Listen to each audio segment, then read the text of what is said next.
está tudo pronto para que os eventos finais mesmo, aqueles finais, eu não estou falando o tempo do fim, não, eu estou falando assim, os últimos capítulos mesmo da história, as últimas linhas, está tudo pronto para que tudo aconteça em 2 anos. Eu sei que isso pode beirar a teoria da conspiração, mas não é, irmãos, eu estou sendo lúcido no que eu estou falando aqui. Eu tenho o Zygmunt Bauman, que era um camarada humanista, falando que o mundo precisa de um governo único, e a esperança dele é o Papa Francisco, e outras coisas mais que podemos ver aí, né? Então, realmente, nós temos coisas que nos pontuam. Você acredita, professor Rodrigo, que essa situação da pandemia tem alguma coisa a ver com esses últimos acontecimentos antes da volta de Jesus? Eu vou responder essa pergunta assim.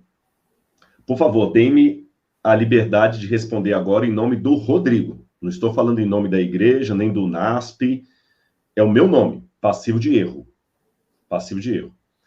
Tudo que eu tenho observado do ponto de vista sociológico, filosófico, antropológico e até teológico, eu diria para vocês, está tudo pronto para que os eventos finais mesmo, aqueles finais, eu não estou falando o tempo do fim, não, eu estou falando assim, os últimos capítulos mesmo da história, as últimas linhas, está tudo pronto para que tudo aconteça em 2 anos.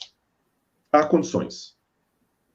Hoje, há condições técnicas, políticas, antropológicas, de todos aqueles eventos finais que nós falamos tanto, de perseguição mundial, de crise, tudo acontecer em 2 anos. Tá bom? Não estou aqui marcando data para a volta de Jesus, eu estou fazendo uma análise fria, analisando as condições, as perspectivas, como é que os governos conseguem controlar o mundo inteiro, e vou dar um exemplo com a pandemia, só para vocês verem o que é que eu quero dizer. Na verdade, eu vou até falar com vocês, há outras pandemias marcadas na história, como, por exemplo, a peste negra é considerada uma pandemia, né, em alguns artigos aí. A gripe espanhola também. A peste negra matou 25% da população da Europa, né, e retraiu 25%. A gripe espanhola parece que retraiu 20% da população mundial. Isso é verdade. Mas o Covid é a primeira epidemia que eu posso literalmente chamar de pandemia mesmo. As outras foram chamadas de pandemia, mas pegando o sentido etimológico da palavra pan, o todo pan-americano, todas as Américas, né? Esse pandemia, realmente, porque agora, pela primeira vez na história, o mundo parou. Não foi a Europa que parou. Não foi o Brasil que parou. Isso foi pior que o Ebola. O Ebola atacou alguns países da África. A vaca louca, aquela febre da vaca louca, atacou alguns lugares. O Covid não. O Covid atacou o mundo inteiro. O Vietnã parou. O Irã parou. O Iraque parou. Os Estados Unidos parou. A Inglaterra parou. A Bélgica parou. A Venezuela parou. O Brasil parou. O mundo inteiro. Nós estamos vendo, cada vez que passa realmente, o mundo rumando para situações de fato globais e não simbolicamente globais. Explico. A gente chama de global o que não é literalmente global. Você fala, por exemplo, a Primeira e Segunda Guerra Mundial. Mas não houve até hoje uma guerra mundial. Por exemplo, a Segunda Guerra Mundial. O Peru não participou da Segunda Guerra Mundial. Uhum. Nem a China não participou da Segunda Guerra Mundial. Deixa eu ver se eu entendi, professor. Então, assim, para ações mundiais, como decretos e a própria evangelização, e para alguns contextos, uma crise mundial, de fato mundial, ela tem que ser precursora, sim, e está acontecendo. Exatamente, porque nem a Segunda Guerra Mundial foi mundial. Pegou a Europa. O Brasil aqui continuou, Rio de Janeiro tendo samba, tendo tudo, mesmo que a gente mandou os pracinhas para lá. Mas, ou seja, agora não, essa foi mundial. E as perspectivas pós-Covid também são mundiais. Agora é o reset, é a economia mundial. Eu sei que isso pode beirar a teoria da conspiração, mas não é, irmãos. Eu estou sendo lúcido no que eu estou falando aqui. Eu tenho o Zygmunt Bauman, que era um camarada humanista, falando que o mundo precisa de um governo único, e a esperança dele é o Papa Francisco, e outras coisas mais que podemos ver aí, né? Então, realmente, nós temos coisas que nos pontuam. Agora, eu quero colocar uma observação muito importante nisso que eu acabei de falar. Embora eu tenha essa plena consciência social de que tudo está chegando assim, nós podemos ficar mais 200 anos nesse mundo sem Jesus voltar. Alguém pode falar, peraí, Rodrigo, você entrou numa contradição. Se você está admitindo que tudo está formado para que em 1 ou 2 anos aconteça, por que você também trabalha com a hipótese de Jesus demorar 200 anos para voltar? Por 2 razões. A primeira delas, lembra o exemplo que eu dei no início da live de não confundir os sinais da estrada com o destino?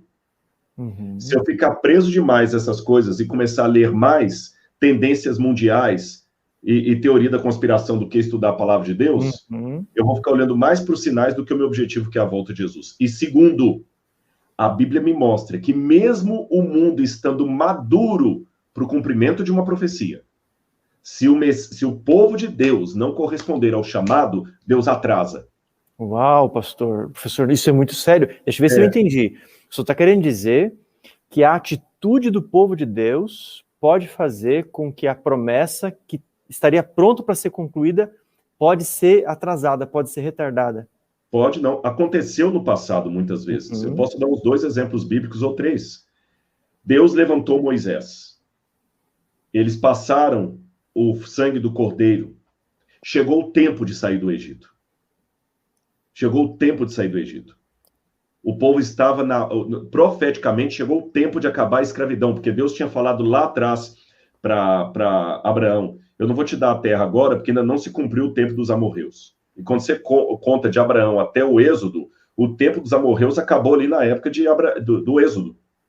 Então estava tudo pronto. Profeticamente, o povo já podia chegar em Canaã. Mas como o povo saiu do Egito, mas o Egito não saiu deles, Deus atrasou a entrada em 40 anos. Uau! Eu posso, na minha atitude, pode estar atrasando. Desculpa, pastor, pode falar. Então, isso aqui é paradoxal. Porque a atitude coletiva de dormência espiritual do povo de Deus pode sim atrasar. Tanto é que a própria Ellen White fala, a volta de Jesus já poderia ter acontecido. Já poderia ter acontecido, não aconteceu. E a culpa não é o problema do atraso das promessas de Deus. Exatamente. Mas o seu povo que não está preparado. É o exemplo que eu dei na Igreja Central aí do Waze. Ele recalcula a rota porque eu fiz uma besteira no caminho. Eu saí da rota. Os mesmos pecados que retardaram a entrada do antigo Israel na Terra Prometida têm retardado a nossa entrada na Terra da Promessa. Na Terra Santa, exatamente. Então, hoje, eu, Rodrigo, não estou falando em nome da instituição, estou falando da minha cabeça. Pelo que eu tenho estudado, hoje eu estou convicto que há condições políticas e sociais no mundo para decreto dominical e tudo que envolve o governo mundial, o anticristo, acontecer de 1 a 2 anos. Há condições políticas, eu falo sem medo de errar aqui para vocês, para que isso aconteça de 1 a 2 anos. Porém, pode ser que por minha causa, como parte do povo de Deus, a volta de Jesus retarde por mais 50, 100 anos, porque o povo não está preparado. Agora, o paradoxo disso é o seguinte, Deus tem um limite também. Chega uma hora, chega. Uma hora, você está entendendo? Ele vai falar, basta. E aí, cuidado daquele que está brincando com a salvação. Hoje é tempo de restaurar a identidade, de se preparar para a volta de Jesus. Sim. Ellen White falou que já na época dela, o decreto dominical poderia ter saído. Os anjos, os 4 anjos de Apocalipse, já estavam para soltar os ventos, Apocalipse capítulo 7, e eles mantêm retidos os ventos, porque o povo ainda não está pronto para receber o selamento.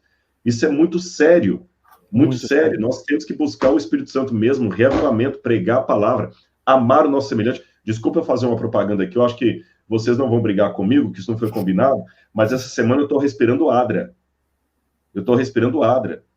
Tem 20 milhões de pessoas passando fome no Brasil.